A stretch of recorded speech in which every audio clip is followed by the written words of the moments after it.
The Hunter's Son. November 19th, 1944. 2200 hours. Staff Sergeant Thomas Morrison sat alone in a frozen dugout, staring at a tin cup that had survived 2 wars and was about to define a third. The cup was dented, scarred by years and violence. A single bullet hole pierced its center, the metal torn outward where a German round had struck it 6 days ago. Steam no longer rose from it. The coffee inside had gone cold hours ago, untouched. Tom couldn't bring himself to drink from it anymore. Couldn't bring himself to throw it away either. His hands, steady enough to kill 68 men in 5 days, trembled as he picked up the cup. In 6 hours, Captain Bradford would give him the most important mission of the war. 3 German machine gun positions, 200 American lives hanging in the balance, 7 armor-piercing rounds in his rifle. Mathematics that should be simple, but felt impossible. Tom set the cup down and reached for his notebook. The pages were filled with numbers and names and details that would haunt him forever. Kill number 1 through 68. Ranges and wind speeds and the small notations he made about each man before he forgot they had been human. But tonight, before the final mission, the cup wanted him to remember something else. Wanted to take him back to Montana, to a winter morning when his father had taught him that the best hunters don't find their prey. They make their prey find them. Tom closed his eyes, and the dugout disappeared. Montana, 1933. Tommy Morrison was 12 years old the morning his father loaded the Winchester and said, "You coming or not, boy?" The Montana winter hit with the kind of cold that killed careless men. 30 below zero. Wind that cut through layers of wool like they were paper. Robert Morrison moved through it with the patient efficiency of someone who had learned to survive worse in the trenches of France. They walked for an hour through snow that came up to Tommy's knees. The coyotes had been killing calves for 3 weeks. Every morning brought new evidence of slaughter. Robert stopped beside a cluster of rocks and dropped something in the snow. A frozen rabbit. He arranged it carefully, positioning it to be visible from 3 different approaches. Then he backed away, counting steps, eyes scanning terrain like he was reading a language only he could see. "What are we doing, Pa?" Robert settled behind a fallen log 60 yards from the rabbit. "We're not hunting coyotes, Tommy. We're making them hunt us." They waited 3 hours. Tommy's fingers went numb. Twice he almost asked if they could go home. Twice his father's raised hand silenced him. Then, movement. A coyote, lean and desperate, approached the rabbit. The animal was cautious, but its attention remained fixed on the meal lying in the snow. The shot startled Tommy despite the waiting. The coyote dropped without a sound. "You see?" Robert worked the bolt. The rabbit wasn't bait. The rabbit was an answer to a question. The coyote asked, "Where can I find food?" And we gave him an answer he believed. While he was believing it, he never thought to look for us. "Isn't that cheating?" His father turned, and something ancient flickered behind gas-scarred eyes. "In the war, I watched good men die because they fought fair. I watched brave men die because they were brave in predictable ways." He handed Tommy the rifle. "War isn't about honor, son.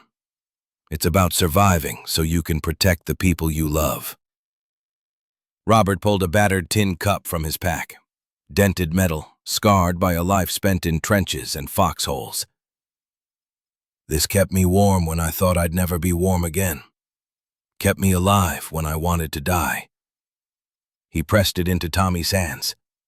"Now it's yours. Remember what it stands for. Surviving. And making sure the people depending on you get to survive too." Tommy held the cup, feeling the weight of something more than metal. He didn't understand then, but he would. The making of a sniper. By 17, Tommy could track wounded elk through terrain that would kill most men. He learned to read wind by watching grass stems, learned to calculate bullet drop by instinct. One winter, he wounded an elk with a shot that should have been clean. The animal ran, bleeding. Tommy followed it for 3 days through a blizzard, driven by guilt and responsibility. He found it collapsed, dying slowly. He ended its suffering with his knife because he had run out of ammunition.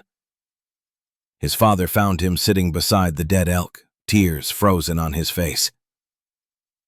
"That's why every shot matters," Robert said quietly. "Because every bullet is a responsibility. You shoot to end it clean, first time, every time. Anything less is cruelty." December 8th, 1941, the day after Pearl Harbor. 20-year-old Tom Morrison stood in the Billings recruitment office with his father's tin cup in his pocket. The recruiting sergeant looked at his marksmanship scores and made a note. "Shoots like he was born doing it. Mark my words, this kid will either save a battalion or get himself killed trying to be clever."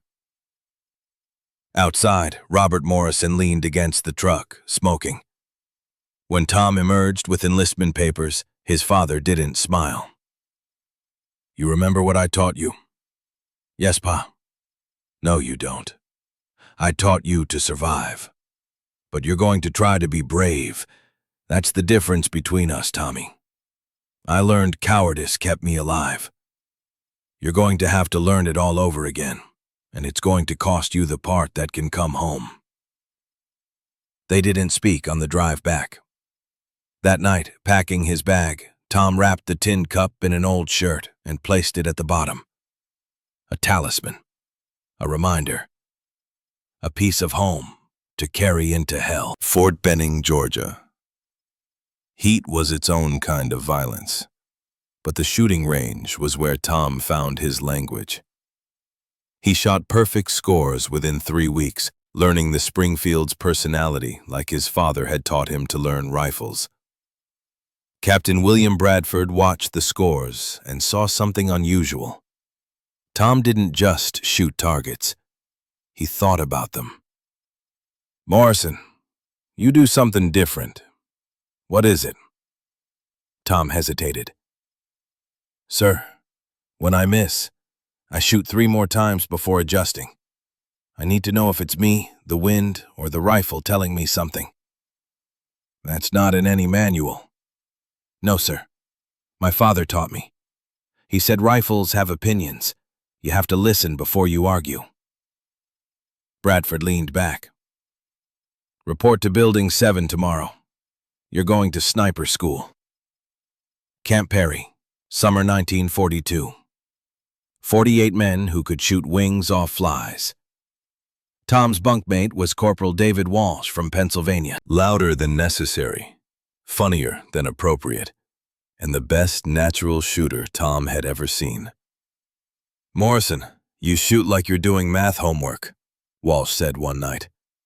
"Me, I just point and shoot. Feel it." "Feelings don't work when you're scared and shaking," Tom replied. "Math always works." They became friends the way soldiers do, quickly and completely, because there might not be time later. The counter-sniper exercise came in week 7. Tom built not a hide, but a mistake. He placed his helmet on a stick behind a log, obvious and visible. Then he settled 60 yards to the left and waited. Walsh spotted the helmet within 20 minutes. Tom watched through his scope as his friend settled into shooting position, calculating, focusing. The blank round from Tom's rifle ended the exercise. That night, Walsh threw a boot at his head. "You bastard. You set me up. I showed you what you wanted to see. That's cheating. That's surviving. You're better than me, Dave. Faster, more natural. But I'm thinking about the guy hunting me while I'm hunting him." Walsh was quiet. Then, softer. "You're gonna make the Germans crazy, Tommy. I just hope I live long enough to see it." The instructors were divided. Half praised Tom's innovation, half worried he violated doctrine. The Army Sniper Manual emphasized concealment. Tom's approach was the opposite. He made himself visible in one place while being invisible somewhere else. Captain Bradford defended him. "The manual teaches hiding from the enemy. Morrison teaches the enemy where to look, then kills them while they're looking there." Tom graduated second in his class. David Walsh graduated first. In January 1944, Walsh died at Anzio. The letter reached Tom in England 3 weeks later. He read it twice, folded it carefully, and put it next to his father's cup. That night he wrote, "Dave died doing what he was trained to do. I have to survive by doing what I was raised to do." Hurtgen Forest, September 19th, 1944. The 28th Infantry Division pushed into Hurtgen Forest, expecting resistance. What they found was hell. Trees 100 feet tall created permanent twilight. Artillery bursts in the canopy sent 3-foot splinters raining like spears. Rain fell constantly. Visibility rarely exceeded 50 yards. Companies entered at full strength and emerged weeks later with 40 men. The rest were casualties or broken mines. For conventional forces, Hurtgen was nightmare. For a sniper, it was perfect. Tom entered with his Springfield, serial number 3172418. 3,000 rounds of practice had taught him its exact personality. He carried specialized ammunition, 172 M2 armor-piercing rounds, 150 M1 ball, 28 M20 tracer, and 3 tin cups. One was his father's, dented and sacred. The other 2 were GI issue, modified with drilled holes and wire loops so they could be suspended naturally while being remotely positioned. He carried a camping stove that could heat water in any weather.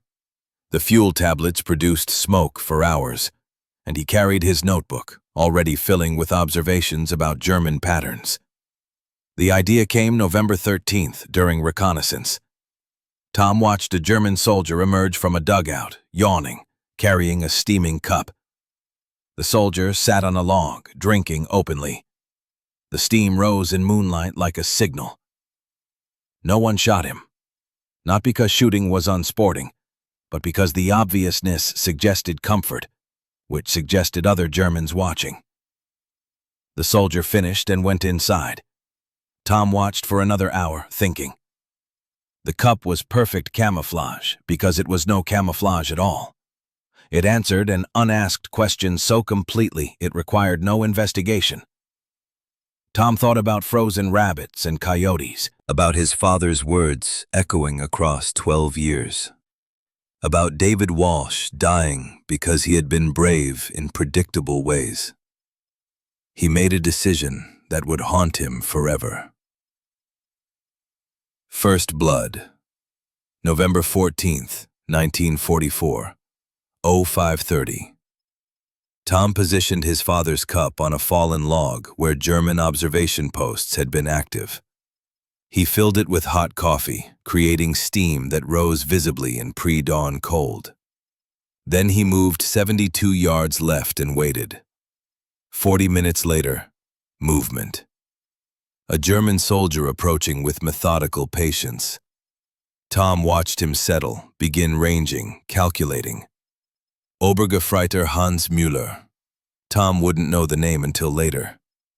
Through the scope, he saw a man in his 30s, experienced, careful. Someone's father, someone's husband. Müller observed the cup for 17 minutes. Tom counted every one, watching breathing patterns, weight shifts, the small adjustments of aim. This was the moment, the choice, the line that couldn't be uncrossed. Tom thought about David Walsh, dead at Anzio. About his father surviving by being something other than brave. about American soldiers who would die if German observers lived. He thought, "I'm sorry." Then he stopped thinking. Mueller fired at the cup. Tom fired at Mueller. The German died instantly, believing he had been right about the coffee. Tom lowered his rifle and opened his notebook with shaking hands. Kill number 1, 05:42 hours, range 180 meters, center mass, immediate casualty. Then he set down the pencil and vomited into snow until nothing remained but emptiness and terrible knowledge of what he had become. The cup lay on its side, pierced by a German bullet.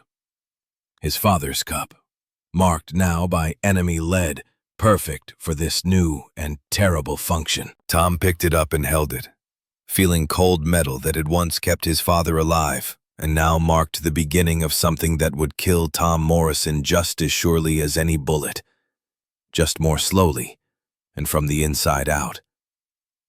He packed the ruined cup and took out a standard GI cup. There was work to do, Americans to save, Germans to kill. The ghost of Hurtgen had killed his first victim.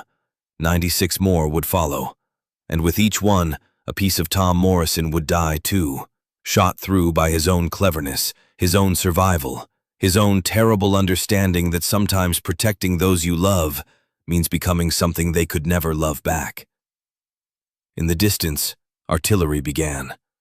The sound covered everything, including the sound of a man weeping in snow, holding a rifle that had just made him into something his father would recognize and his mother would never understand. By midday, Tom had killed 7 Germans, 7 men who saw steam and believed. 7 data points teaching him the language of deception. That night, alone in his dugout, he tried writing home. The pencil hovered over paper for 20 minutes before he managed. "Dear Mother, I am well. The weather is cold. I am doing what Father taught me." He didn't mention that the teaching had changed. Didn't mention 7 faces through a scope. Didn't mention that his father's talisman against death had become an instrument of it. He sealed the letter and tried to sleep. But sleep meant dreams, and dreams meant seeing those faces. So he stayed awake instead, listening to artillery and counting hours until dawn would bring more work. The hunt had begun, and Tom Morrison was learning that some lessons, once learned, could never be unlearned. Some cups, once emptied, could never be filled again. Some ghosts started haunting long before they died. Tomorrow would bring refinement, innovation, more kills. The coffee cup trick would evolve into an art form. But tonight, holding his father's damaged cup in the darkness, Tom understood the real cost. Not the Germans who would die, but the part of himself that had died with that first shot. The part from Montana that believed in clean kills and mercy and coming home. That part was gone, buried in Hurtgen's snow, replaced by something colder, sharper, more efficient. A ghost. The ghost his father had warned him about. The ghost that survivors become when they learn that sometimes the only way to protect life is to become very, very good at ending it. The cup sat silent in his hands. Tomorrow it would speak again, would answer questions, would draw men to their deaths with steam and simple metal. But tonight, it was just a cup, just a reminder of a father's love and a son's promise, and the terrible mathematics of war that made both into weapons. Tom Morrison closed his eyes and waited for dawn. The Devil's Game. The second kill came easier than the first. That truth terrified Tom Morrison more than anything the forest could offer. November 14th, 07:15 hours. Fresh position, fresh cup, same deadly principle. The vapor curled from the tin into morning cold like a question awaiting its fatal answer. Somewhere in the German lines, another soldier was watching, calculating, preparing to make the last mistake of his life. Tom waited.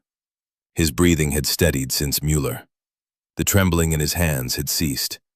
The notebook lay open beside him, one entry recorded in pencil that wouldn't run in the wet. One kill. An unknown number still ahead, though the mathematics of survival were already writing themselves in blood and snow. At 08:33, movement. A German soldier, younger than Mueller, less cautious. He approached the sector where heat shimmered above metal, drawn by training that taught him to spot enemy carelessness. An American drinking coffee on the front line. An easy target. A simple triumph. Tom observed him settle into firing position. Watched him raise his carabiner. Watched that fatal narrowing of focus that transformed thinking men into mechanisms of death. 196 meters. Wind minimal, left to right. Temperature 27 degrees and dropping. The German fired at the cup. Tom fired at the German. The geometry was elegant. The result was inevitable. This time, opening his notebook, Tom's hands remained steady. He wrote, "Kill number 2, 08:33. Range 196 meters. Type A shooter. Insufficient observation time. Chest shot. Immediate casualty. Young, maybe 20. Someone's son." By midday, November 14th, 7 German soldiers had died watching steam rise from metal. 7 men who believed their training, trusted their doctrine, never considered that certainty itself might be the trap. Tom developed a classification system. Type A shooters observed 5 to 10 minutes before firing. Inexperienced, nervous, 40% of targets. Type B shooters took 15 to 25 minutes. Experienced but predictable, 50%. Type C shooters watched for over 30 minutes. Sometimes didn't fire at all. These were dangerous. These were men like Tom himself. As dusk claimed the forest, Tom prepared to withdraw. Then movement stopped him. A German squad, 8 men, approaching his cup's position from an unexpected angle. They moved with tactical discipline that whispered suspicion. He held fire. Watched them discover the cup, the camping stove, the wire arrangement. Watched one soldier examine the tin like an archaeologist studying ancient mysteries. Even at distance, confusion lived in their postures, their gestures, their careful scanning of trees that concealed nothing they could identify. They knew deception when they found it. They simply didn't understand its architecture. They withdrew, taking the cup. Tom wrote, "Enemy learning. Pattern recognized but mechanism unknown. Advantage remains mine."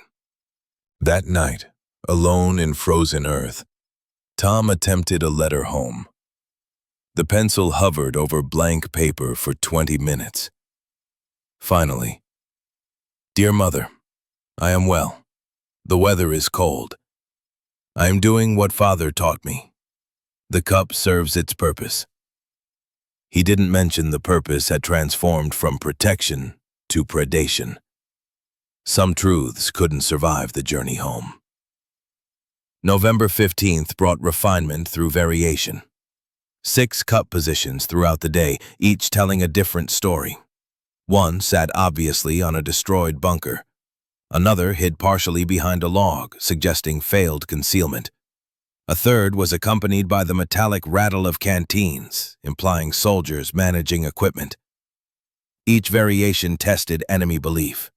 Each German response became data. Tom was teaching himself the grammar of deception, learning which narratives the enemy found most credible. Kill 12 arrived at 09:33. The target wore a Red Cross armband. A medic, moving forward to treat wounded. Tom watched him through the scope for 12 minutes, finger resting on the trigger guard, not the trigger itself. The medic saved lives, performed functions that transcended nationality. Geneva Conventions protected medical personnel.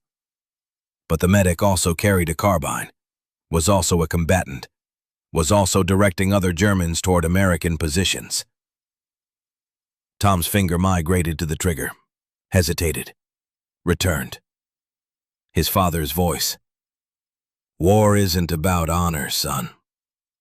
David Walsh's laugh. Shoot through fear, not around it. The medic stood, carbine raised, scanning the tree line. In that instant, protected personnel became legitimate target. In that instant, Tom Morrison made a choice that a different version of himself would have agonized over for hours. He fired. 189 meters, torso impact. The medic fell. Through the scope, Tom observed wounded Germans crying out, reaching for the man who had been saving them. Watched them drag his body toward their lines. Watched and felt nothing, which somehow seemed worse than feeling everything. His notebook received new text. Kill 12. Medic. Legal target per rules of engagement. Still feels wrong. Perhaps everything does now. Then he displaced to the next position because more Germans were coming and American lives needed saving. And mathematics justified everything if you didn't examine what the numbers represented. November 16th, dawn. Intelligence indicated the 326th Volksgrenadier Division had deployed a dedicated counter-sniper team. Captain Bradford delivered the news with a map and concern that lived in the lines around his eyes. 3 men. Hauptmann Otto Krebs, 42 kills on the Eastern Front. They're calling you Kaffeetasse Teufel, the coffee cup devil. 15 men dead in 2 days to the same technique. Now they're sending their best to find their ghost. Tom absorbed this information without comment. Inside, something cold and calculating was already adapting, already strategizing. He positioned his cup at 0530, settled into his hide 230 yards distant, and waited. When Krebs arrived with his team at 0600, Tom recognized immediately that everything had changed. Krebs ignored the cup. His Zeiss optics scanned terrain the way Tom would scan it, searching not for targets, but for the invisible spaces where snipers lived. His spotter, Schmidt, analyzed every shadow with equipment superior to anything Americans possessed. They were hunting the hunter with professional precision. Fear arrived. Real fear. Tom's heart rate climbed from 60 beats per minute to 140. Sweat formed despite freezing temperatures. Krebs was executing exactly what Tom would execute in reversed positions. If their roles were swapped, Tom knew he would eventually locate himself. For 1 hour, Krebs observed without movement. Patient, professional, lethal. Tom barely breathed. His muscles screamed from motionless position. His eyes watered from unblinking focus through the scope. At 0815, desperation bred innovation. Tom had rigged paracord to a branch 40 yards from his cup. Now, moving with glacial care, he pulled the cord. The branch shifted. Barely. Just enough to suggest someone adjusting position. Through his scope, Tom watched Krebs react, watched Schmidt swing his optics toward the movement. For 3 seconds, perhaps 4, both Germans focused on the secondary decoy. Tom fired. The bullet crossed 231 yards in fractions of a second. It struck Krebs in the upper chest, angling through the clavicle into the lung.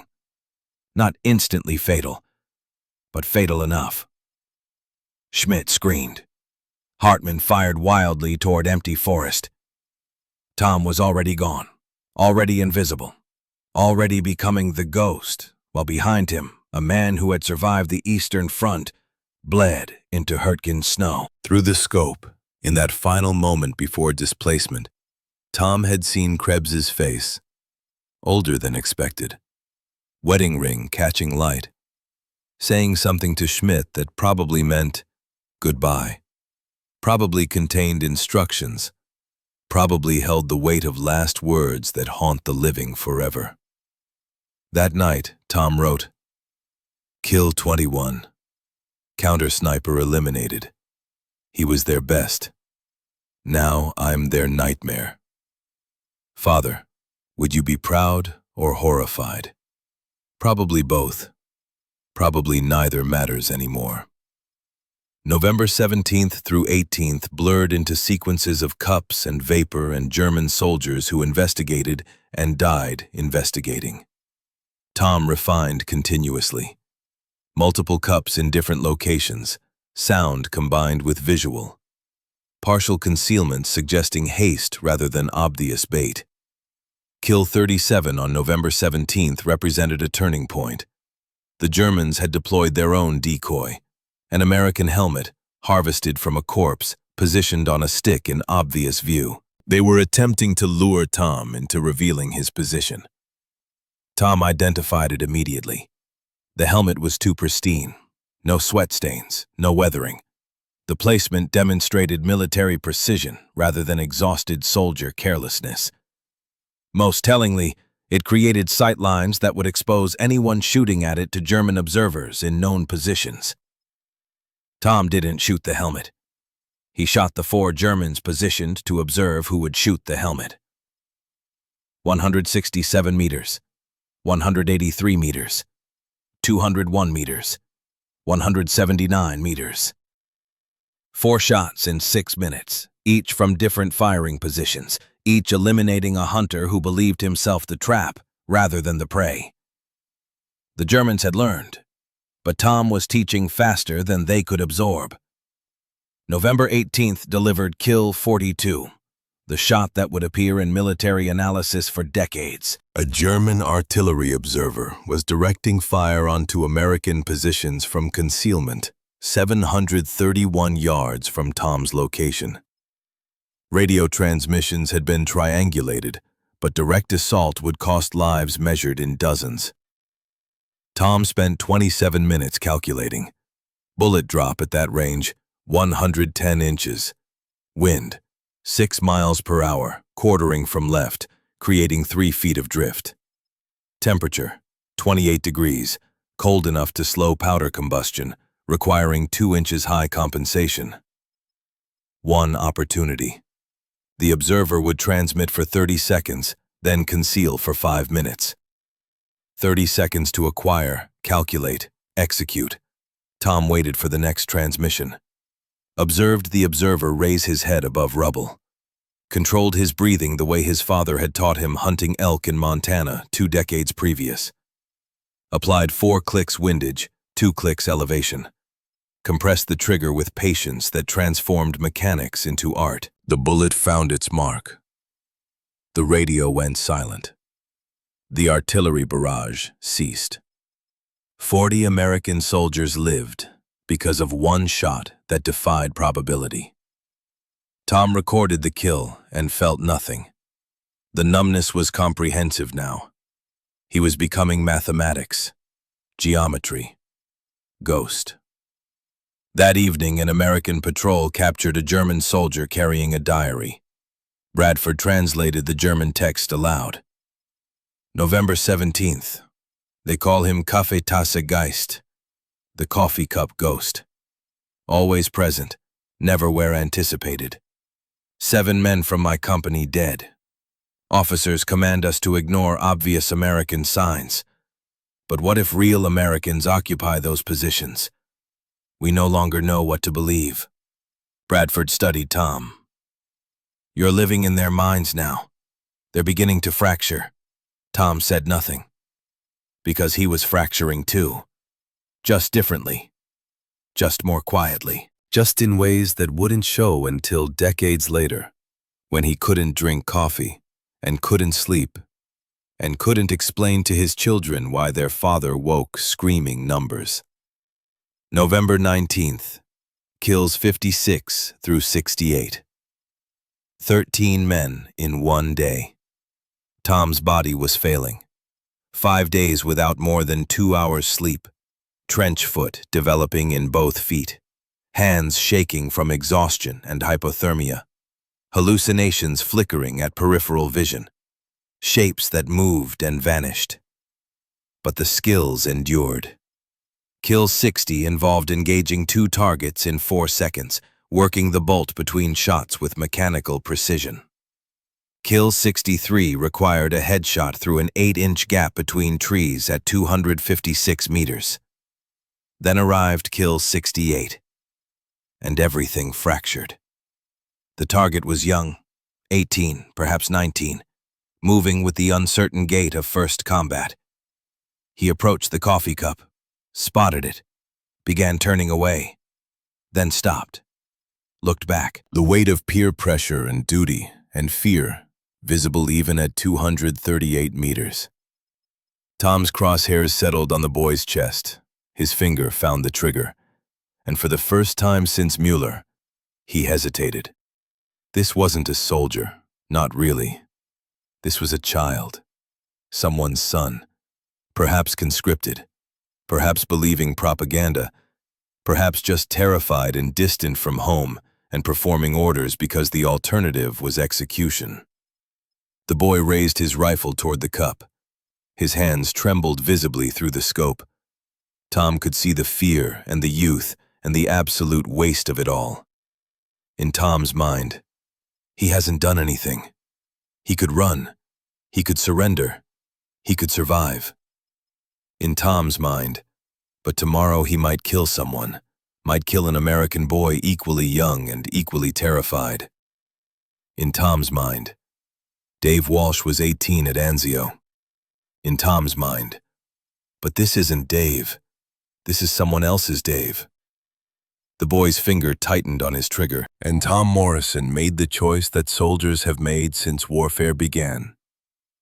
the choice between morality and necessity. The choice that contains no correct answer. He fired. The boy fell. Through the scope, Tom saw his eyes, wide and surprised and betrayed by a world that had promised him something other than this. Saw him attempt to crawl. Saw him cease moving. Tom set down his rifle. The notebook lay open beside him. He picked up the pencil, and it fractured in his shaking hand. He grasped another and wrote, "Kill 68." And then couldn't write anymore because he was vomiting, then weeping, then both, simultaneously. The hallucination manifested then. David Walsh, sitting beside him in the snow, wearing the uniform he had died in at Anzio. "You did right, Tommy. You had to." "I killed a child, Dave." "You killed a soldier. There's a distinction." "Is there? Is there truly?" Walsh smiled the way he had in Ohio, before war had taught them the cost of smiling. We don't get to know, Tommy. We just get to survive and hope it mattered. Tom reached out and his hand passed through empty air. He was alone. Had been alone the entire time. Was alone in ways that company could never remedy. Captain Bradford discovered him an hour later, sitting with his rifle across his knees, staring at nothing. "Tom, you okay?" "I've killed 68 people in 5 days, Captain." "What does that make me?" "A soldier performing his duty." "No, sir." Tom's voice was flat, emptied of everything that had once made him the boy from Montana who hunted elk and dreamed of home. "A monster pretending to be a soldier." Bradford crouched beside him. "The 28th lost 12 men yesterday. Without your work, it would have been 50. That's 38 American boys who get to go home because you're effective at this. And 68 German boys who don't. Someone's calculating the inverse mathematics, sir." Some German mother counting days until her son doesn't write. She'll never know he died watching a coffee cup, thinking about American carelessness, never knowing the American watching him thought the same about his carelessness. Bradford had no response. No one did. That night, 3 miles away in a German command post, Major Friedrich Vogel spread photographs across a table.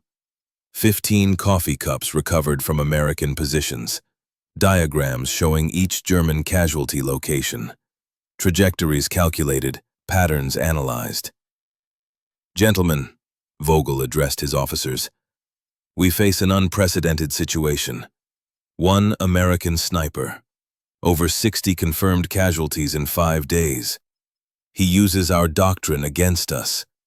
Our training creates predictability. He exploits that predictability with systematic precision. He issued new standing orders. Do not engage obvious targets without 2 hours observation. Assume all American equipment is bait. Suspend counter-sniper operations until new tactics develop." The orders would preserve German lives, but they would also paralyze German reconnaissance, creating tactical advantages that would ripple through the entire Hurtgen campaign. One man with coffee cups and patience had forced an enemy division to transform how it fought wars. In his dugout, Tom Morrison didn't sleep. He wrote instead, filling pages with calculations and observations and thoughts he could never send home. He wrote, "Father, I used your cup to kill. I used your lessons to become what you survived the trenches to escape. The cup isn't protection anymore. It's a curse. But it's keeping me alive. I don't know if that's blessing or damnation." He wrote until his hand cramped.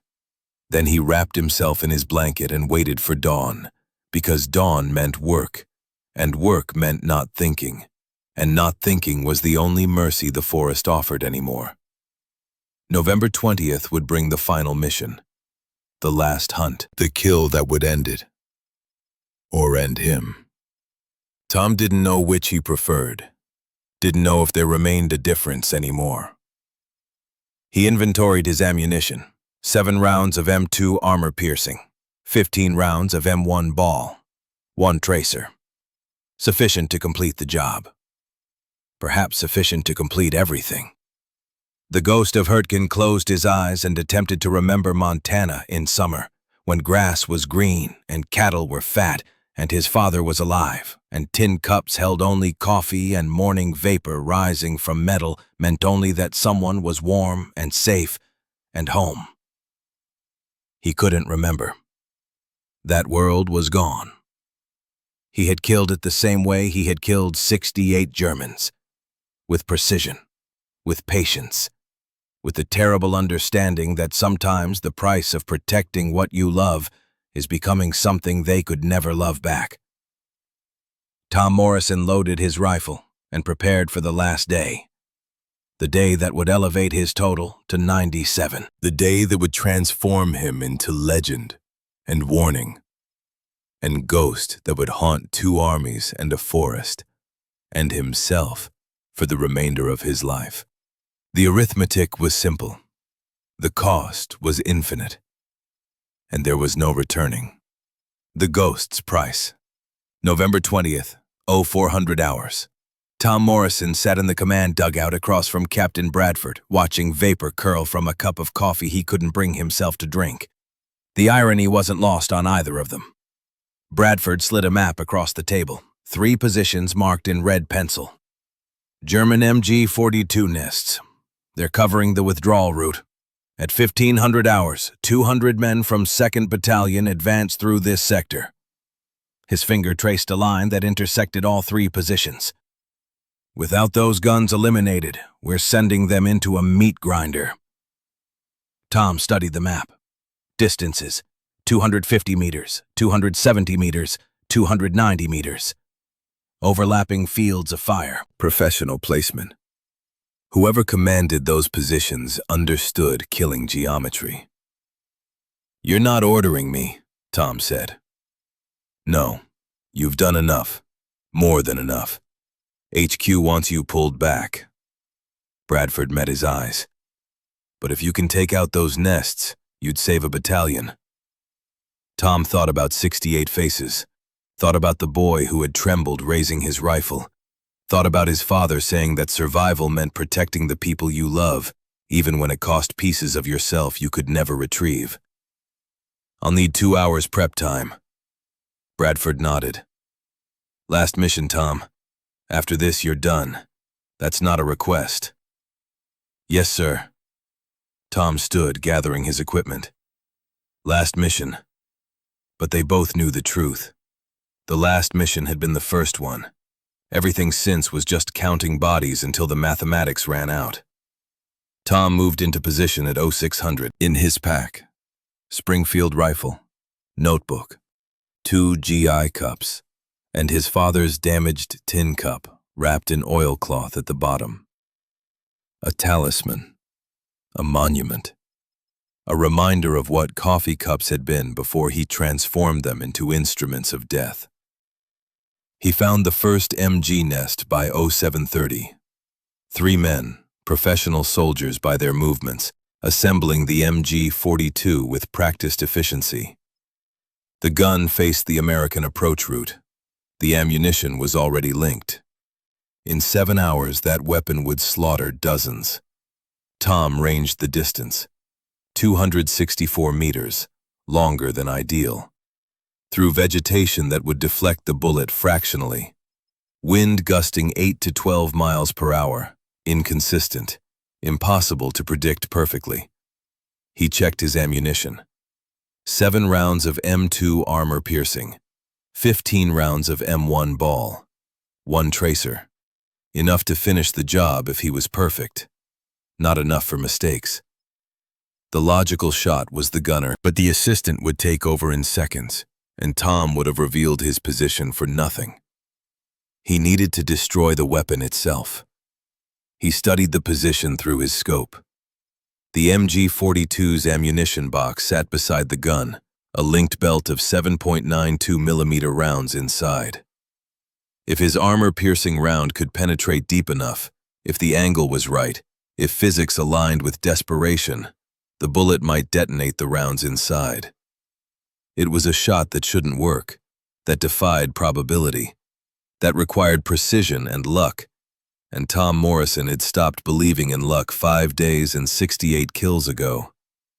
But he had also stopped believing in himself, in God, in anything except the cold mathematics of trajectory and the certainty that if he didn't take the shot, American boys would die at 1500 hours.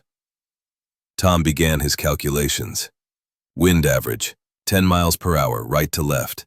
Drift at this range, 18 inches. Temperature, 23 degrees. Cold barrel. Higher velocity, 2 inches, high impact. Downward angle, 7 degrees. Subtract 3 inches. Final adjustment. Aim 13 inches left of the ammunition box, 1 inch low. He recorded everything in his notebook. Even if the shot failed, even if he died here, someone might learn from the data. Then Tom Morrison settled into the position his father had taught him, the position David Walsh had perfected, the position that had ended 68 lives. He breathed. Full inhale, half exhale, hold. His heartbeat slowed. The world narrowed to the scope's circle. The crosshairs found the ammunition box, found the point where physics and desperation intersected. Tom squeezed the trigger with the patience his father had taught him hunting elk in Montana. Steady pressure, no anticipation, no flinch. The rifle bucked. The bullet crossed 264 meters in less than a second. It struck the ammunition box at an angle that was either perfect or lucky, or both. Penetrating metal, piercing 3 linked rounds, creating heat and friction and catastrophic failure. The ammunition box exploded. Through the scope, Tom watched the detonation bloom, watched 3 German soldiers thrown backward by the blast, watched the MG-42 twist and shatter, watched pieces of metal and wood and human beings scatter across 15 feet of forest floor. He wrote in his notebook with hands that no longer shook because they had forgotten how to feel. Kill number 69, 70, 71. November 20th, 07:45 hours, 264 meters. Ammunition detonation. 3 enemy KIA. Primary objective complete. Tom repositioned. Found the second MG nest at 0920. 4 men this time. The calculations were different, but the principle remained. 273 meters. Wind shifting. Colder now. The second ammunition box exploded at 0:10:05. Another 3 Germans dead before they knew they were targeted. Kills 72, 73, 74. The third nest was the most difficult. 291 meters through heavy vegetation. The crew was alert now, having heard the distant explosions. They worked faster, desperate to get the weapon operational. Tom waited. Patience was the only advantage he had left. Waited until the ammunition box was positioned. Waited until the wind steadied for 3 seconds. Waited until his breathing synchronized with his heartbeat. 0:12:30. The third explosion. The third gun destroyed. Kills 75, 76, 77. But there were more Germans than expected. A fourth position, hidden, not on Bradford's map. Another MG-42 being assembled 300 yards to the east. Tom saw them through his scope just as they saw muzzle flash from his last shot. They were looking for him now. Tom had 14 rounds remaining. 4 Germans at 300 yards. They had cover. They had numbers. They knew approximately where he was. This was the moment his father had warned him about, the moment when cleverness ran out and survival meant something simpler, darker, more honest. Tom positioned his last GI cup, heated water on his camping stove, let vapor rise in the cold air. Obvious, visible, exactly what they expected from the coffee cup devil. The Germans saw it. He watched them point, discuss, spread out to flank the position. They had learned. They wouldn't rush. They would surround and eliminate. But Tom wasn't at the cup.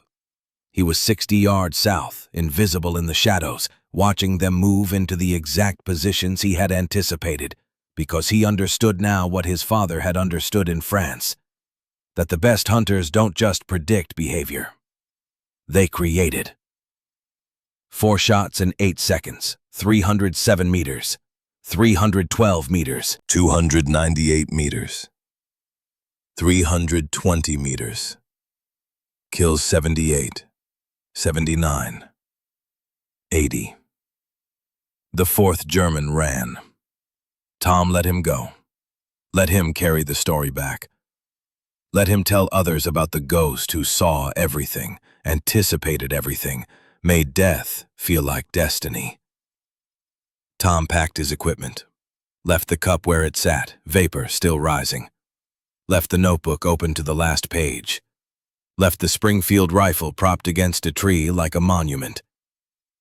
He started walking toward American lines 12 miles away through terrain that should have been impossible to cross alone. He walked because if he stopped, if he let himself understand what he had become, he might never move again. The hallucinations came at mile 4. David Walsh walked beside him, as real as memory, as false as hope. 80 kills, Tommy. You're something else. I'm nothing, Dave.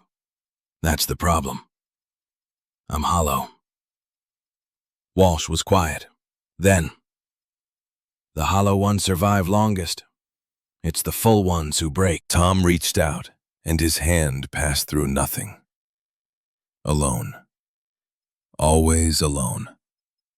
At mile 8, hypothermia began. His core temperature dropped. His thinking fragmented. He stumbled, fell, rose, fell again. The forest darkened, not because night was coming, but because his body was surrendering. He crawled the last 400 yards, using his rifle as a crutch, moving because movement was all he had left. American sentries found him at 2200 hours, barely conscious, mumbling numbers. 80, 80, 80. They carried him to the medical tent. A medic checked his vitals while Captain Bradford stood watching. Tom's first words surfacing through delirium. Need more ammo. They're learning. Must adapt tactics. The medic looked at Bradford. He's hypothermic, stage 2. We need to evacuate. Tom tried to sit up. Can't stop. Men need me. The mathematics. Bradford put a hand on his shoulder. Gentle. Final. Son, the war's over for you. You've given everything. But it wasn't everything. Would never be everything. Because 80 men were dead and Tom Morrison was alive, and that equation had no solution. He passed out, still counting. The field hospital in Luxembourg smelled like antiseptic and gangrene. Tom woke 3 days later to white walls and a doctor who looked tired enough to be dead himself. You're lucky, Dr. Robert Chen said. Hypothermia, trench foot, malnutrition, dehydration. Your body was shutting down. My mind already did. Chen looked up, recognition in his eyes. Combat stress. He'd seen it before. You're experiencing combat exhaustion. It's normal. I see them when I close my eyes. All of them. That will fade. Will it? Tom turned to face the wall. Or will I just get better at pretending? Chen had no answer. Tom spent 60 days in recovery. Physical wounds healed. The invisible ones calcified into scar tissue that would ache for 50 years. January 1945. Captain Bradford visited with papers. Your after-action report is being used to create new doctrine. They want you to teach the technique. Tom looked at the manual. His words translated into military language, sanitized, made respectable. I can teach, Tom said. But I can't kill anymore. That part died in the forest. Bradford nodded. You've done your share. He paused. I read something you wrote. A letter you're not going to send. Tom said nothing. I'm writing one too. To the 200 men who lived because you killed 80. I won't send mine either. Because how do you thank someone for becoming a monster so others don't have to? They shook hands. Bradford's grip was firm. Final. You saved my command, Morrison. I hope someday you can forgive yourself for it. Tom never saw him again. Read his obituary in 1979. Heart attack. Age 56. The obituary didn't mention Hurtgen. Some things you take to the grave. Tom became an instructor, taught tactics to new snipers, but he always ended his classes the same way. This will save American lives. It will also cost pieces of yourself. Some things you can't come back from. May 1945. War's end. Tom Morrison discharged in November with a duffel bag, his father's damaged cup, and paperwork for a medal that would be lost for 66 years. He took a bus back to Montana. His mother met him at the Billings station. She looked older. Everyone did. She hugged him. He stood rigid, unable to remember how to return the gesture. Welcome home, Tommy. Just Tom now. Tommy died in Germany. She understood. Mothers always did. His father's grave overlooked the ranch. Tom visited the first day home, carrying the tin cup. He set it on the headstone. I used everything you taught me, Pa. Saved maybe 200 lives. Killed 80 doing it. He paused. You said war would cost me the part that could come home. You were right. The wind moved through Montana grass. No answers, just wind. Tom returned to ranching, married Sarah Mitchell in 1948, had 2 children, Robert and Mary, who grew up knowing their father had nightmares, that certain things you didn't ask about, that coffee was never served in their house. Sarah found him sometimes in the barn, holding the damaged cup, crying silently. She never asked why. Love meant knowing when questions caused more harm than ignorance. His mother lived until 1967. In her final days, she held Tom's hand and said, "Your father would understand, Tommy. He came back broken too. But he loved you enough to teach you to survive. That's all any soldier can do." Tom attended her funeral and didn't cry. He had used all his tears in Hurtgen Forest. But he placed his father's tin cup in her casket, finally letting it rest. 3 days later, it appeared on his doorstep. His daughter Mary had retrieved it. "Dad, some things you have to carry, even when they hurt." She was right. The cup returned to his drawer. The burden remained. The years passed. Tom Morrison became a fixture in Billings. Quiet, reliable. The kind of man who helped neighbors and never talked about the war. In 1946, a reporter asked about rumors of a sniper who killed nearly 100 Germans using coffee cups. Tom's answer became legend. The trick worked because Germans were good soldiers following good training. Sometimes the best way to defeat training is to make it work against them. Then he walked away. Sarah never asked about the war. But on their 25th anniversary, she gave him a gift. A new tin cup, unmarked. Perfect. "Maybe you can fill this one with new memories." Tom tried. He never could. Some stains don't wash out. But Sarah stayed. That was love. Not fixing broken things. Just sitting with them in the dark. Tom Morrison died in 1993, age 72, of natural causes. His obituary mentioned military service in 1 paragraph. Most neighbors never knew about Hurtgen. Cleaning out his desk, Mary found an unsealed letter. Yellow paper, old ink, addressed to the 80. She read it once, then called her brother. They read it together, finally understanding the nightmares, the silence, the coffee cups their father could never touch. The letter began, "To the 80 men I killed with a coffee cup. I don't know your names. I saw your faces for only seconds. But I see them every night for 48 years. It continued for 3 pages, confession and apology and mathematics of guilt that had no solution. It ended, "I did my duty. You did yours. War made us enemies.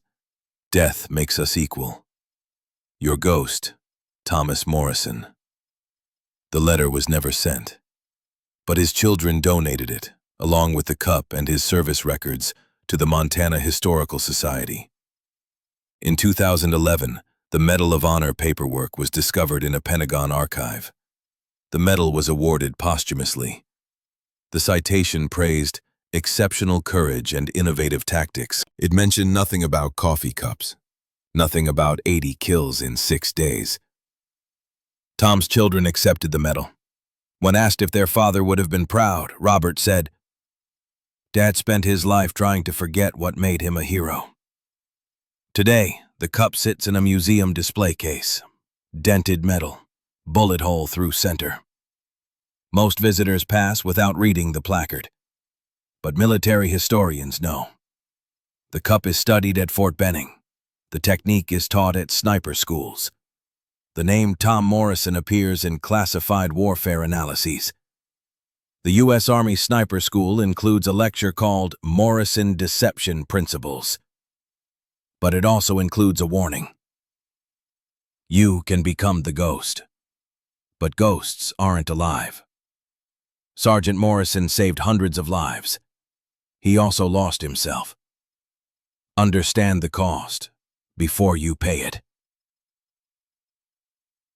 The last German veteran of the 326th Volksgrenadier Division, Klaus Werner, died in 2003.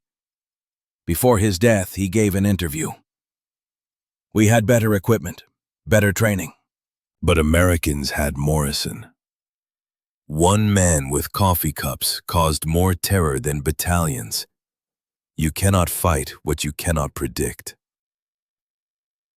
The Hurtgen Forest today is quiet. Trees have grown back. Scars have healed. Tourists hike trails that once ran with blood. In Montana, on a hill overlooking a ranch, two graves sit side by side. Father and son. Both veterans. Both survivors. Both ghosts. The tin cup sits in its museum case, behind glass, under lights. Children ask what it is. Parents read the placard and move on. But the cup remembers. Remembers the cold. Remembers vapor rising. Remembers the 80 men who died looking at it, never knowing they were wrong until the bullet came from somewhere else entirely. And it remembers Tom Morrison, who learned survival meant becoming what he feared, who turned that lesson into art, who killed 80 men in 6 days and spent 48 years dying from it. The deadliest weapon isn't the rifle. It's the mind behind it. The patience, the understanding of human nature, the willingness to exploit that understanding even when exploitation means murder. Tom Morrison taught the world that lesson, and somewhere in the mathematics of modern warfare, in every deception operation, in every psychological tactic, the ghost of Hurtgen whispers still. The coffee cup sits silent, but if you listen carefully, you can almost hear it. The vapor curling, the wind moving, the distant crack of a rifle, and 80 voices, forever frozen at the moment of understanding, whispering, "We never saw him coming."